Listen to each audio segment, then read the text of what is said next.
Hi everyone, welcome back to my YouTube channel. My name is Perseverance Maremeni, also known as Madam Speaker, also known as the CEO of Self-Love. If you're joining in for the first time, guys, I really appreciate you being here. Please do not forget to hit the subscribe button, to like, to comment, to share, and also to hit the bell so that next time when I upload, you will be there, Pakari inside. Guys, today I want to talk about something which is rather unpleasant and very much uncomfortable.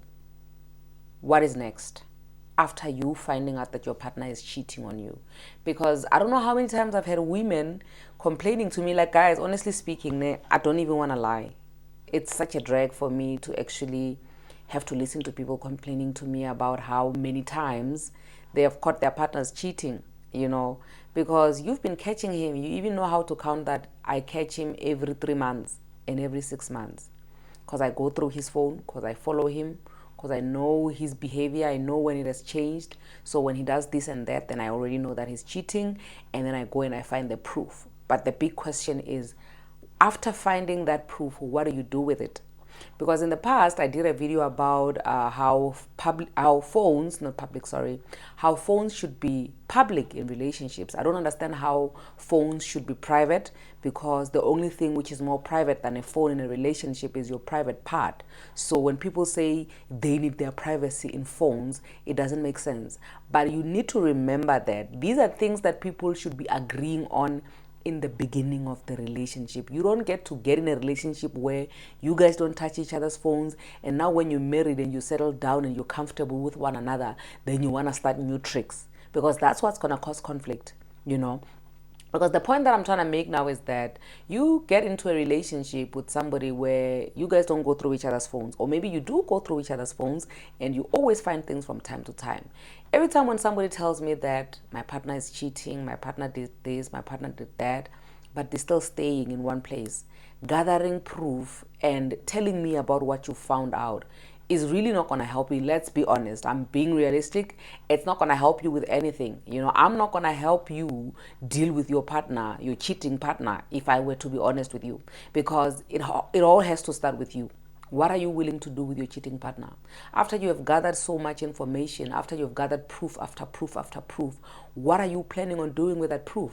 Because the last thing that you want, actually, this is the thing that everybody does. After you catch your partner cheating, you go and you present that proof to this very same person who is cheating on you, to say, listen, because now you were cheating and you were hiding your phone like this and you were putting it on flight mode, but I found out, next time try other things, maybe something else that will work to make sure that I don't catch you. Basically, when you confront your partner who is cheating on you with tangible proof of them cheating on you, but still not doing anything about it, it's actually you just empowering them, giving them more tools on how to cheat better, because it is pointless.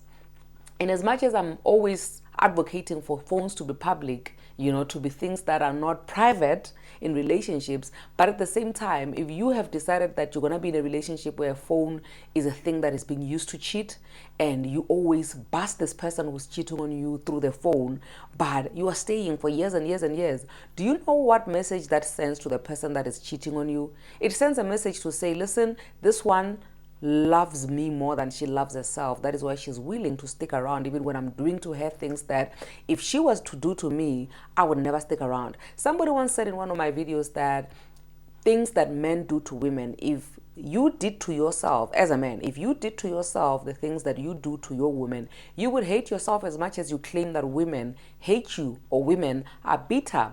But now the thing is, you guys are more than willing to tolerate this cheating man. You are more than willing to tolerate finding nudes in your husband's phones, and you're okay with that. And I'm not even going to judge you if you're okay with that and you are willing to stay, because I always advise that it's not a good idea for you to leave when you're not ready to leave, because you're going to regret. And when you decide to turn back, it might be too late. So it's always a good idea to stay a little longer, so that should you decide for whatever reason that, listen, I'm done, ngehla, I'm getting off this tree, there's no fruit in this tree, you know that you're doing it for real and there's no turning back. But now, with you gathering this information for 10 years, you've been gathering proof this man has been cheating. Like every time when you fight, you even have the guts to remind him, listen, you cheated on me with Maria, you cheated on me with Sarah, you cheated on me with Jeanette. You count them, all of them. And that man is sitting there looking at you like, fool, why are you still here? Well, I've been cheating on you so many times and I've been apologizing and I've been going back and cheating some more. Why are you still here? Obviously, they're not going to tell you straight in your face, or why are you still here? But the point that I'm trying to make is that rather not gather proof of your cheating partner if you know that it's just going to give you chest pains and you're not going to do anything about it. Trust me, this comes from a good place. This comes from somebody who has caught her husband cheating so many times that because she knew that there was nothing she could do with the information, she decided to just let it go until everything just dissolved. You understand what I mean? So you might want to lay off the phone if you're not going to use the proof for anything. But if you really want to exit and you want to prove that, listen, this is the reason why I'm leaving you, you can get the proof. You can gather the proof. Then you use it wherever you want to use it as evidence for you to exit the relationship. But otherwise, for you to gather proof, to go around telling people to say, this is the proof that I found out. This man has cheated on me so much. This man has done this to me. Even to that person. Because obviously when you now present the proof to them, they're going to apologize. They're going to come and say, listen, I'm sorry. It was a mistake. But this mistake, the thing is, the way people get used to being lied to so much. You already know the lie that they're going to tell you.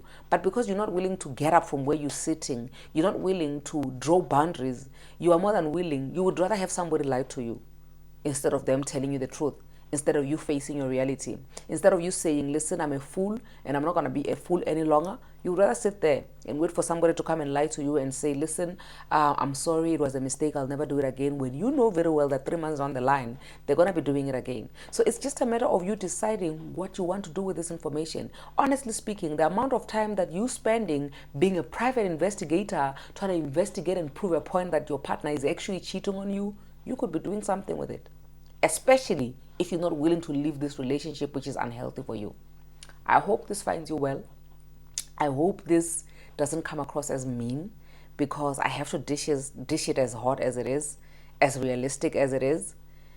Yeah. But anyway, with that being said, I love you guys and thank you so much for just the support that you've been giving me.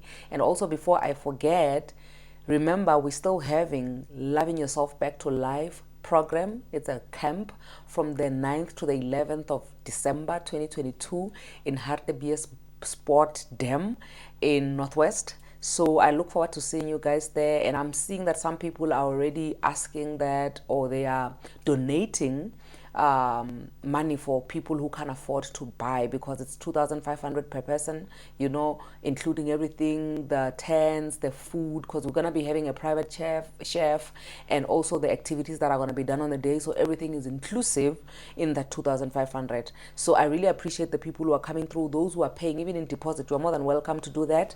And those who are just donating, the inquiries, I appreciate everything that you guys are doing. And I believe that, you know what, the work will always go on. Nothing is going to stop us from doing what we're supposed to do. Nothing is going to stop us. No stone will be left unturned. Hearts are going to be touched. Lives are going to be changed. We are going to fight with everything that is in us to love ourselves back to life. Because there's nothing else that we can do, you know, to bring ourselves back to life. If the best thing that we can do to bring ourselves back to life is to love ourselves. If you can love yourself, if you can be kind to yourself, I'm telling you, any dead area of your life can rise up again. With that being said, I love you so much, guys. Please continue to like, comment, share, subscribe. Just leave your input down there and I will get back to you and respond. But yeah, that's it for today.